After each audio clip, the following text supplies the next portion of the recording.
réservé aux gens qui font du bien de la France ou qui projettent une image positive de la France, à part faire des milliards pour lui et ses copains milliardaires. Qu'est-ce qu'il a fait Patrick Pouyanné?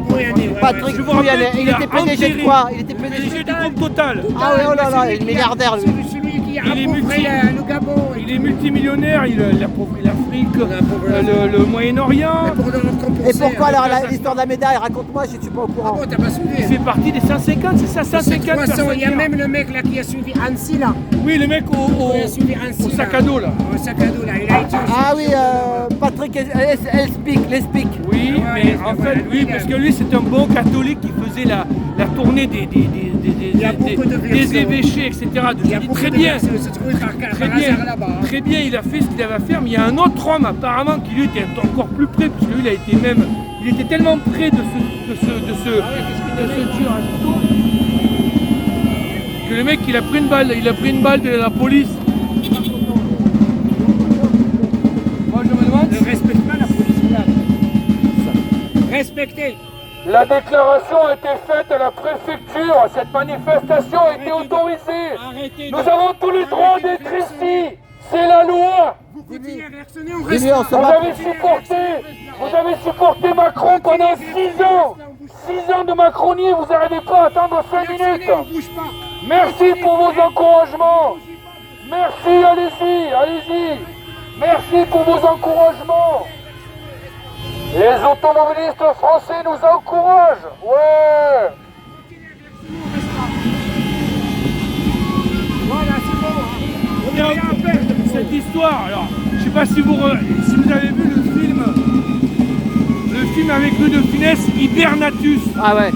Ça commence, il voit qu'il est riche lui, et il voit que tous ses amis, ils ont la petite ficelle rouge attachée à leur costume, c'est-à-dire qu'ils sont à la Légion d'honneur. Et donc Louis de Funès, J'ai vu ça. Ah ouais. pendant tout le film, Louis de Funès il essaie de négocier la Légion d'honneur pour lui. Donc cette histoire d'homme congelé, au départ il comprend rien, il croit qu'il est convoqué au ministère de l'Intérieur pour qu'on lui dise que ça y est, il va avoir sa Légion d'honneur. Ça veut bien dire que c'est un système de copinage de gens riches et bourgeois, et puis c'est tout quoi. La bourgeoisie française a mis la main sur la France en 1789 par l'intermédiaire de la franc-maçonnerie, en disant oh là là, qu'est-ce que c'est que ces aristocrates qui restent en famille, etc., et qui s'appellent des comtes, des ducs, etc. Mais ils ont reproduit la même chose. 300 ans plus tard, on a une aristocratie de francs-maçons, et eux, c'est la chevalier de la Légion d'honneur, officier de la Légion d'honneur. Et juste, pour aller dans son sens là, c'est quoi la Révolution française? Les définitions simples de la Révolution française, d'accord? C'est quoi la Révolution française? La Révolution française, c'est des transferts de privilèges. Voilà. Vous voyez, le live, ils étaient bien dans le camion et ils arrivent. Par des bourgeois qui s'étaient Avec le live. honte à eux, par le commerce triangulaire, en prenant des Africains, en les amenant dans les colonies américaines, qu'elles soient françaises, portugaises, espagnoles ou anglaises, et en ramenant en France, par ce fameux commerce donc triangulaire, les épices, le cacao, tout ce qui pouvait faire pousser en Amérique, le tabac, etc. C'est honteux. Colbert, il a joué un jeu là, il a joué un Colbert, il a joué Oui, il a écrit le droit. Comment on appelle ça? Le livre noir ou un truc comme ça. Oui. Ça avance les gars. Il a, à sa décharge, il a quand même fait pour pas que les Noirs soient trop maltraités. C'est un connard. Colbert, c'est un connard. Je te jure, il a fait d'un beau sentiment, mais c'est vraiment maintenant avec vos yeux de 2023. Merci pour vos encouragements, merci. Non, c'était pas pour Allez, ça. continuez, C'était pour plus qu'il fort. passe. Non, On a besoin de votre aide. ils ont réactionné pour qu'il passe. Ouais, donc du coup, quand même, ces bourgeois qui se sont emparés de la France en 1789 en essayant de mettre une monarchie constitutionnelle comme celle qui existait en Angleterre depuis la Magna Carta, c'est-à-dire la grande carte, enfin, la Magna Carta, la carte rouge, où le roi d'Angleterre avait renoncé à ses privilèges en fonction de certains de ces aristocrates anglais. Les francs-maçons français ont essayé de faire pareil en France. C'est pour ça qu'ils ont gardé Louis XVI en vie jusqu'en 1794. Sauf que ça n'a pas marché, les Français n'ont pas voulu. Ils ont dit bon mais nous on veut la révolution, on veut le droit de l'homme, tout ça, ça nous plaît, on veut ça, donc on n'achète pas la monarchie constitutionnelle.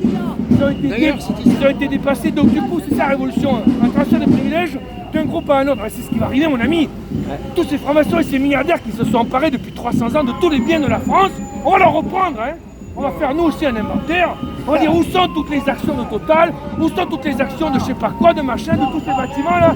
Et on va se rendre compte que, dis donc, il y a 1% de la population qui a tout ça, et que nous, on a rien. Ça veut dire qu'on a bien recréé une aristocratie, une monarchie de privilégiés. Philippe, aujourd'hui c'est une grande journée. Il n'y a qu'une manifestation gilet jaune. Aujourd'hui, il n'y a qu'une manifestation. Forcé par les provinciaux, bouton jaune qui est là, d'accord?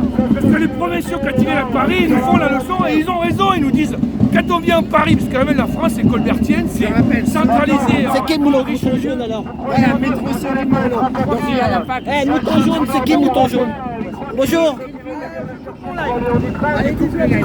Attends, ouais, tu vas. Attends. Allez-y,